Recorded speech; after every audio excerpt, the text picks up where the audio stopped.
The boy with the catapult by Bhisham Sahni. आइए story के बारे में समझते हैं। सबसे पहले हम मुख्य पात्रों को जानेंगे। इसमें बोधराज नाम का लड़का है जो कि मुख्य पात्र है। ये गुलेलबाज लड़का है, अपने साथ हमेशा गुलेल रखता है पक्षियों का शिकार करने के लिए। इसके अलावा इसमें हरबंस लाल नाम का लड़का है, नरेटर नाम का लड़का है जो कि वर्णन करता है सारी कहानी, यही हमें बताता है, और इसकी मदर, नरेटर्स मदर। तो ये मुख्य रूप से 4 पात्र हैं। आइए हम देखते हैं आगे कैसे कहानी बढ़ती है। सबसे पहले हम जानेंगे सेटिंग के बारे में। ये जो स्टोरी है ये एक school and an old style bungalow, यहाँ 2 जगह फरमाई गई है। On the outskirts of the city with A store room go down full of birds and a garden. तो ये ओल्ड स्टाइल जो बंगला है जो कि सिटी के आउटस्कर्ट्स में था, यहाँ पर एक स्टोर रूम था जिसे हम गोदाम कह सकते हैं, और यहाँ पर काफ़ी पक्षी और गार्डन, आसपास हरियाली, ये पेड़ पौधे, सारे इस तरीके से चीज़ें थी, क्योंकि ये जो ओल्ड स्टाइल बंगलो था ये शहर से काफ़ी दूर था। तो ये है इसकी सेटिंग। आगे हम देखते हैं कैरेक्टर्स। इसमें जो कैरेक्टर है, एक तो हमने जैसे पढ़ा है नैरेटर। ये नैरेटर जो है सारी कहानी बताता है।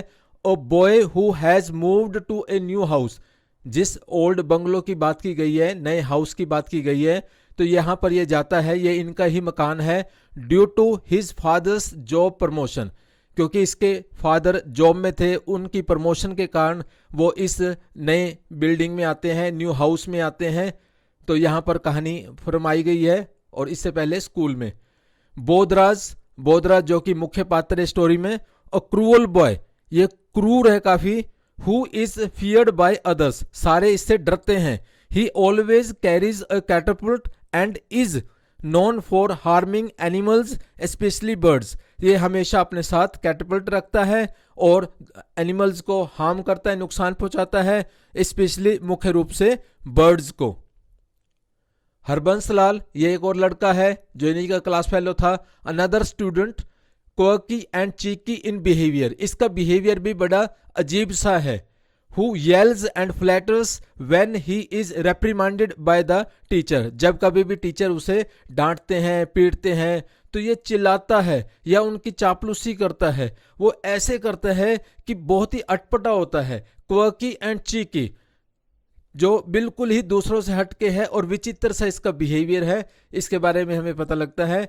नैरेटर्स मदर, ये अन्य पात्र है जो नैरेटर जो हमें कहानी बता रहा है। Dislikes Bodhraj but understands her son's need for company, वो बोधराज को बिल्कुल भी पसंद नहीं करती, परंतु इसका बेटा जो नैरेटर था उसका फ्रेंड था और वो उसको इसलिए टॉलरेट कर लेती है क्योंकि इनका अपना मकान, जो नया मकान था, वो काफ़ी दूर था शहर से। वहाँ पर दूसरे लड़के खेलने के लिए नहीं आते थे उसका दोस्त बनने के लिए, और ये बोधराज लड़का ही वहाँ आता था, तो इसलिए इसकी मदर टॉलरेट कर लेती है भी चलो कम से कम मेरे बेटे को कोई कंपनी तो मिल रही है।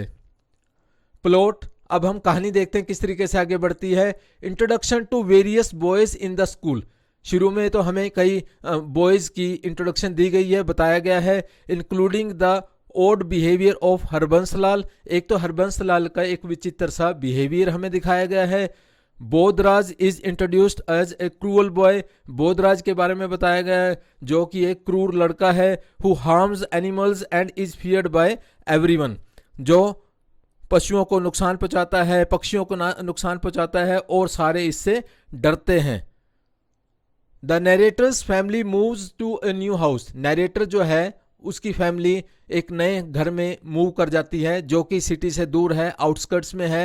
And Bodhraj visits frequently as it's a good hunting ground for him, बाकी के तो नैरेटर के फ्रेंड वहां नहीं आते, बोधराज आता है फ्रिक्वेंटली क्योंकि उसका हंटिंग का शौक था, शिकार करने का शौक था जानवरों का और या पक्षियों का, तो इसलिए उसे एक अच्छा मौका मिलता है, इसलिए वहां पर आता रहता है नैरेटर के पास। The store room in the house is filled with nests, feathers and bird droppings, और ये जो इनका नया मकान था तो इसका एक स्टोर रूम था जिसके अंदर काफ़ी घोंसले थे, पंख बिखरे रहते थे और बर्ड्स की ड्रॉपिंग्स थी, मतलब जो शिट्स करते थे, तो इस तरीके से सारी गंदगी सी मची हुई थी इनके अपने स्टोर रूम में।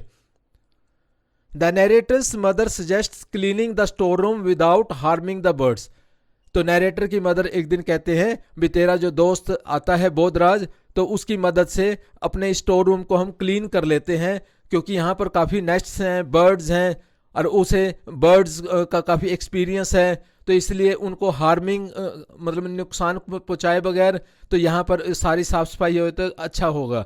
तो while trying to disclose myna's nest, तो यहाँ पर वो बोधराज आ जाता है और नरेटर दोनों मिलके स्टोर रूम को साफ करते हैं। जैसे ही करने लगते हैं तो वहाँ पर एक माइना जो बर्ड है तो उसका नेस्ट था, तो अ काइट अपीयर्स, जैसे उसको हटाने की कोशिश करते हैं तो इतने में चील आ जाता है।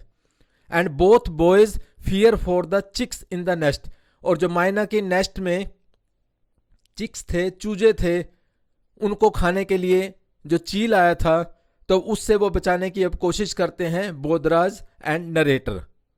फिर आगे हम देखते हैं Bodhraj shows an unexpected side by trying to save the myna chicks from the kite, और बोधराज जो है काफी कोशिश करने के बाद तो वो माइना के चिक्स को, चूजों को बचा पाता है चील से, क्योंकि चील उनको खाने के लिए आया हुआ था। The story ends with both boys taking care of the myna chicks and watching over them, और जो कहानी है उसका अंत जो होता है इसमें हम देखते हैं बोथ बॉयज, एक तो नैरेटर और दूसरा Bodhraj, taking care of the myna chicks, माइना जो पक्षी था उसके जो चिक्स चूजों को वो बचाते हैं, एंड वॉचिंग ओवर देम, और ध्यान रखते हैं उनका। थीम्स, अगर हम थीम्स की बात करें, चेंज एंड रिडेम्पशन, हम इसमें परिवर्तन देखते हैं। जो मुख्य पात्र इसमें बोधराज है तो किस तरीके से उसका परिवर्तन होता है, उसका चेंज होता है nature. Despite Bodhraj reputation for cruelty, हालांकि वो सारी जगह बदनाम था अपनी क्रूरता के लिए, he shows a compassionate side by saving the myna chicks, myna के चिक्स को बचा के वो एक सहानुभूति और एक अच्छा काम करता है। तो इस तरीके से चेंज हम देखते हैं उसके कैरेक्टर में, उसके एटीट्यूड में। आगे बात देखते हैं हम नेचर एंड ह्यूमन इंटरेक्शन, जो नेचर होता है और ह्यूमन इंटरेक्शन होता है दूसरों के साथ।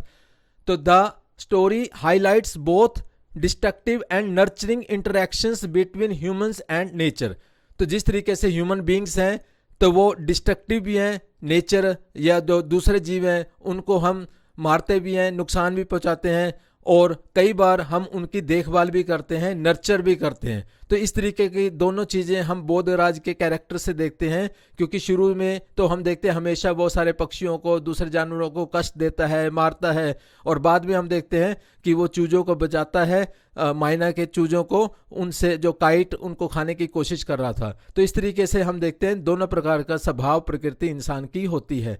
फ्रेंडशिप डिस्पाइट बोधराज रेपुटेशन, अब बोधराज की जो रेपुटेशन थी, the bond between him and the narrator is evident, हालांकि वो बदनाम था काफ़ी, क्योंकि वो सारे जीवों को नुकसान पहुंचाता था, मारता था, और नरेटर उस स्वभाव का नहीं था, और दोनों में एक अच्छी बॉन्डिंग हो जाती है।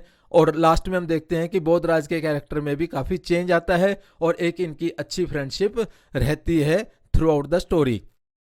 Symbols and motifs, the catapult represents Bodhraj earlier cruelty but also becomes a tool of protection, जो गुलेल है वो क्रूरता को रिप्रेजेंट करती है, शुरू में कहानी में हम देखते हैं, और बाद में यही एक टूल बन जाता है प्रोटेक्शन का। जैसे बोधराज जो है माइना के चिक्स को बचाता है काइट से अपनी गुलेल की मदद से।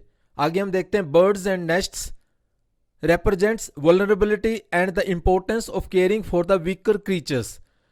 तो ये जो बर्ड्स होते हैं या उनके नेस्ट्स जो होते हैं वो वल्नरेबल होते हैं, जल्दी से नुकसान पहुंचाया जा सकता है क्योंकि वो कमज़ोर होते हैं इमोशनली, फिजिकली, और जल्दी से कोई ना कोई उनको नुकसान पहुंचा देता है। तो ऐसे हमें केयर की ज़रूरत है इन सारी वीकर क्रीचर्स के लिए। तो ये हमें पता लगता है थ्रू बर्ड्स एंड नेस्ट्स जो सिंबल्स के रूप में यहाँ पर यूज किए गए हैं स्टोरी में। Mood and tone, the story starts with the humorous tone when describing Harbans Lal but gradually becomes intense with the encounter with the kite. शुरू में हम देखते हैं जो कहानी है वो ह्यूमरस तरीके से स्टार्ट होती है जैसे हरबंस लाल का जिक्र किया गया है, बट ग्रेजुअली धीरे धीरे ये जो कहानी है काफ़ी गंभीर होती चली जाती है। जैसे हम देखते हैं बोधराज जो है उसकी इनकाउंटर होती है काइट के साथ, चील जो कि माइना के चिक्स को खाने की कोशिश करता है। The story concludes on A hopeful and warm note with the boys caring for the myna chicks. जो बोधराज है, नरेटर है, ये अल्टीमेटली माइना के चिक्स को बचा पाते हैं, उनकी केयर करते हैं, क्योंकि काइट उनको मारने की कोशिश कर रहा था। तो इस तरीके से एक अच्छे कंक्लूजन के साथ इस कहानी का अंत होता है। कन्फ्लिक्ट, अगर इसमें टकराव की हम बात करें, इंटरनल कन्फ्लिक्ट भी है इसमें, एक्सटर्नल भी है। अगर इंटरनल कन्फ्लिक्ट की बात करें, Bodhraj battle with his own cruel nature when deciding to save the myna chicks, क्योंकि उसका खुद का क्रूअल नेचर था और बाद में उसमें चेंज आता है और वो अब माइना के चिक्स को डिसाइड करता है कि मैंने इनको बचाना है।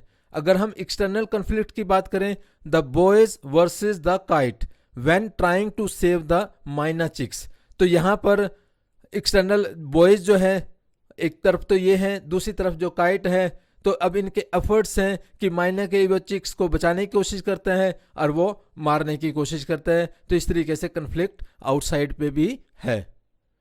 The story beautifully captures the unpredictability of human nature and how under the right circumstances even those known for cruelty can exhibit acts of kindness.